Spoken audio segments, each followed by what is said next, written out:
Okay, guys, so this is my spiritual awareness video for week 13. It has to do with what kind of changes or where I think I'm at in my spiritual formation life stage. I believe right now I am in my ministry development stage. Um, I wasn't very much in ministry about a year and a half ago. I was doing business. But that was a personal development stage for me. For the 7 years I was in business, I developed very well personally. But now, as I'm getting into what God wants me to do, calling me into seminary, I'm developing spiritually, learning all about being, a spiritual minister, helping other people in their spiritual areas.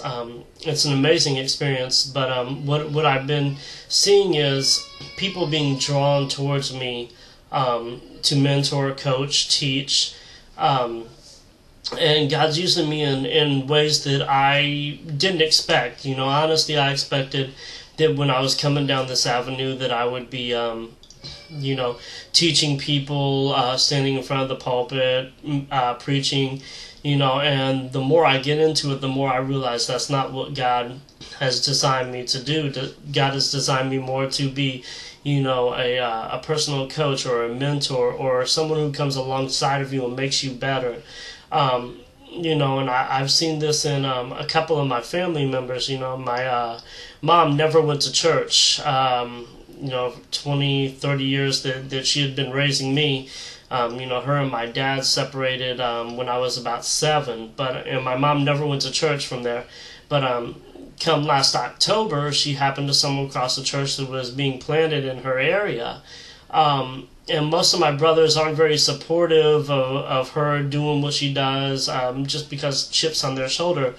But whenever we're visiting her in town, visiting her, we had the opportunity to start going to that church with her. And the fact that we were going to the church with her provided her with enough personal support, enough personal affirmation that she wound up becoming a constant attender of this church.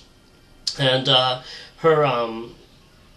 her husband, my stepdad, they had really had some bad times in the past 2 or 3 years where they had been split up because of my stepdad's son living in their house and causing a lot of mess. But now that he's out of the house, they started going to church together, and their relationships really bloomed and blossomed.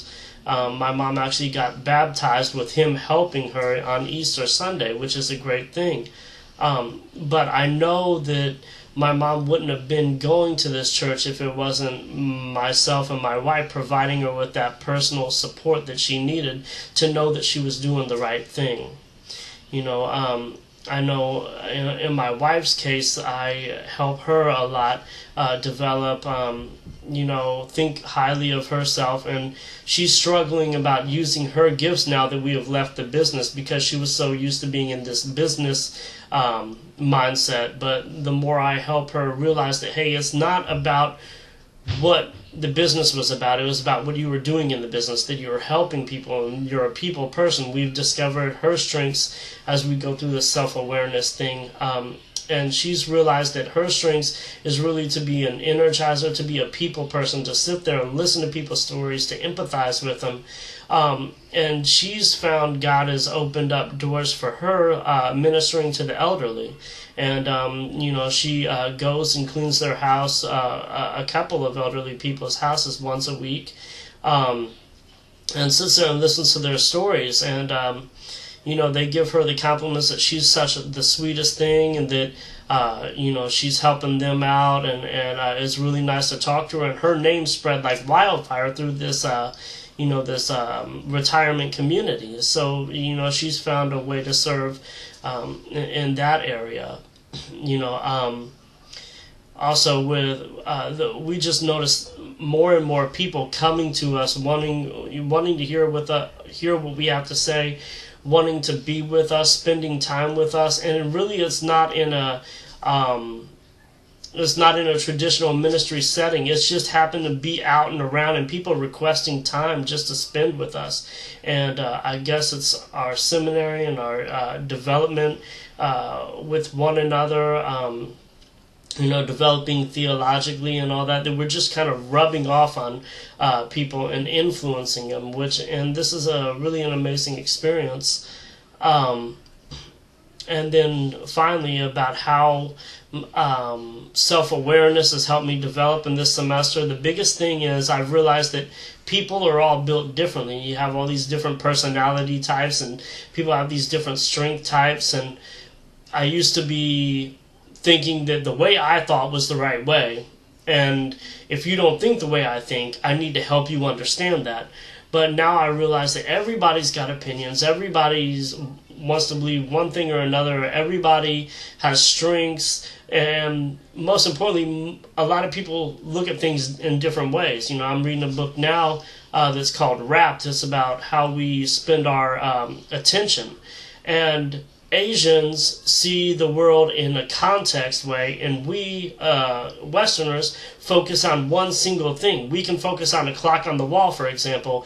When I ask my wife to look at the clock on the wall, she's looking at the entire wall and she can't pick it out because she sees things in context. So what I'm realizing is people see the world in entirely different ways, but what we need to do is find an underlying truth in that and help them see the underlying truth, the things that are important. If they want to see everything else the way they see it, that's good, but they need to see the underlying truths, which is Christ and his principles and the things that are good. So that's basically how I'm developing now. It's an amazing experience. I hope everybody has a great summer, and I look forward to seeing everybody's videos online. See you guys.